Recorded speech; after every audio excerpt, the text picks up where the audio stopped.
আবার তাদের নেতাকর্মীরা এখন ভোট টানার উছিলায় মহাসচিব সাহেব বলছে আওয়ামী লীগের নামে যত মামলা হয়েছে সব উদ্যোগ করে নেবে, বলছে না? এতদিন মামলা বাণিজ্য করছে কারা?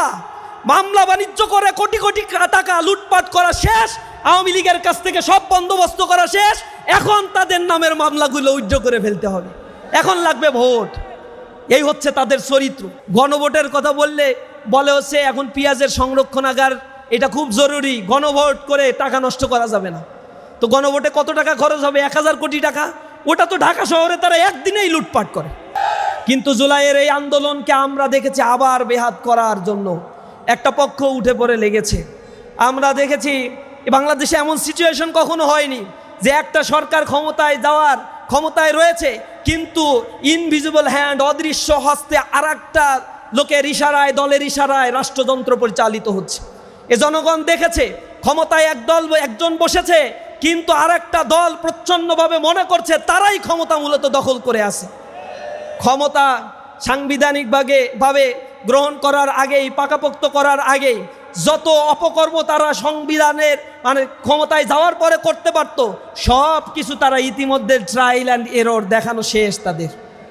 আগে তো এমন হতো যে আওয়ামী লীগের উপরে অসন্তুষ্ট হয়ে, অস্থির হয়ে অল্টারনেট কিছু পেত না, তাই বিএনপিকে মানুষ ভোট দিত, কারণ বিএনপির চরিত্র 5 বছর দেখে নাই।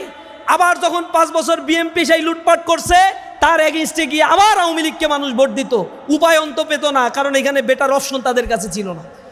এখন বাংলাদেশের মানুষ দুইজনেরই দেখা শেষ। বিএনপিরা তো দেখা শেষ, সে কত লুটপাট যে করেছে। বাংলাদেশের গ্রাম অঞ্চলগুলোতে গেলে মানুষের ফুপা কান্না, বোবা কান্না, হাহাকার ফুটে উঠছে। আজকে মানুষ ব্যবসা করতে পারে না, তাদের সাংবিধানিক অধিকার কেড়ে নেওয়া হয়েছে। জেলখানায় যখন তারা অপকর্ম করে, এখন পর্যন্ত আন্তকন্দলে নিজেদের লোক নিজেরা খুন করেছে 184 জন। মিটফোর্ডের সামনে পাথর দিয়ে মানুষদেরকে তারা হত্যা করেছে, দেখিয়ে দিয়েছে তারা আর কি করতে পারে। নমিনেশন পায় না, এই জন্য আগুন ধরায় মানুষের রাস্তাঘাটে জনজীবনকে বিপর্যস্ত করছে না তারা। তো তুমি নমিনেশন পায়ে কি করবা? বলে রাজনীতি করব। রাজনীতি করে কি করবা? জনগণের সেবা করব। তো জনগণের সেবা করবা, ঠিক আছে, তোমার দলের আরেকজন করলে সমস্যাটা কি? তুমি নমিনেশন পাও নাই, সমস্যা কি? না, আমাকেই পেতে হবে। 16 বছর 17 বছর জুলুম নির্যাতনের শিকার হয়েছি, আমি একমাত্র হকদার। তো তুমি জুলুম নির্যাতনের শিকার হয়েছে, এখন তো আনন্দে ব্যবসা বাণিজ্য করতে পারতেছো, কেউ তো জুলুম করতেছে না। মানুষের অধিকার নষ্ট করে রাস্তাঘাটে আগুন দাও কেন? তখন তারা এটা মানে না। মনের ভিতরে একটা কথা আছে যে না, যে নমিনেশন পেয়েছে সে তো এই কেবল ভোট হইলেই ক্ষমতায় যাবে, আর তারপরে যে কোটি কোটি টাকা কামাবে, আমি তো তা কামাইতে পারলাম না, এই জন্যই আমি মূলত রাস্তায় নামছি। এজন্য মানুষের অধিকার নিয়ে তারা সিনেমিনি খেলা শুরু করছে। আবার তাদের নেতাকর্মীরা এখন ভোট টানার উছিলায় মহাসচিব সাহেব বলছে আওয়ামী লীগের নামে যত মামলা হয়েছে সব উদ্যোগ করে নেবে, বলছে না? এতদিন মামলা বাণিজ্য করছে কারা?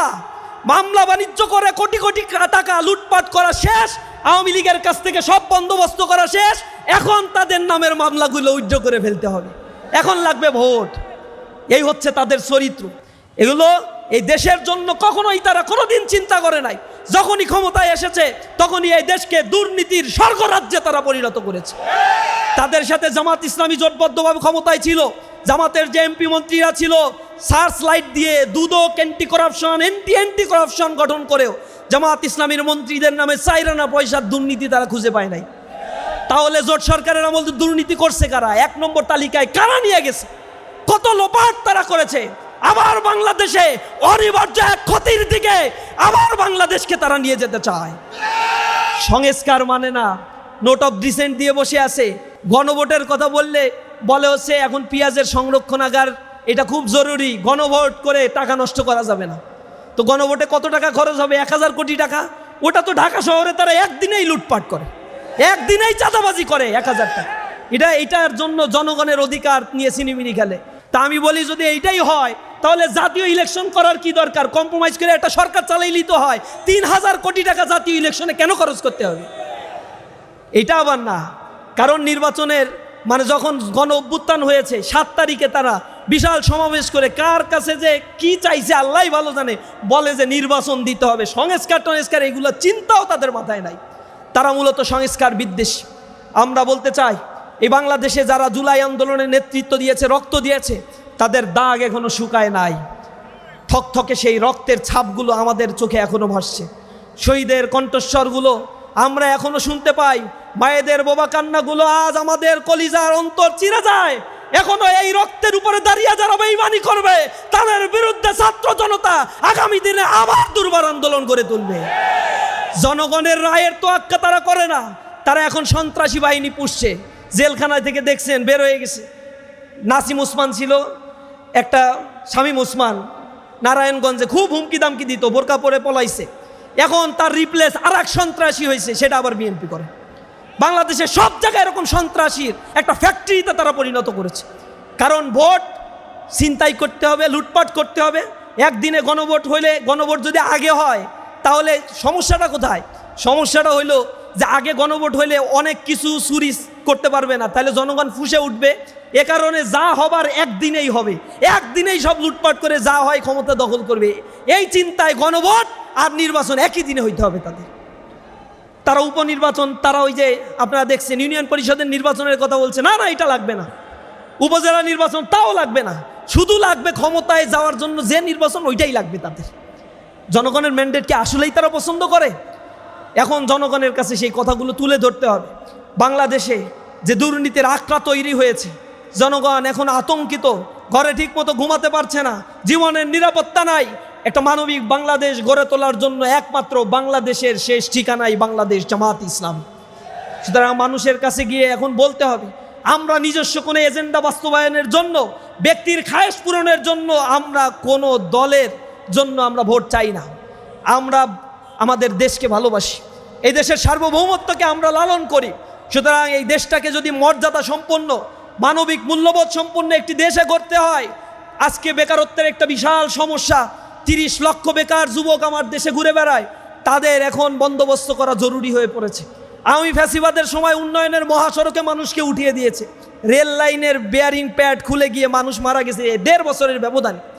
অথচ এই রেল লাইন, এই মেট্রো রেল প্রজেক্ট করতে গিয়ে যা খরচ হয়েছে, তা এশিয়ার সবচেয়ে বেশি খরচ হয়েছে মেট্রো রেল করতে গিয়ে।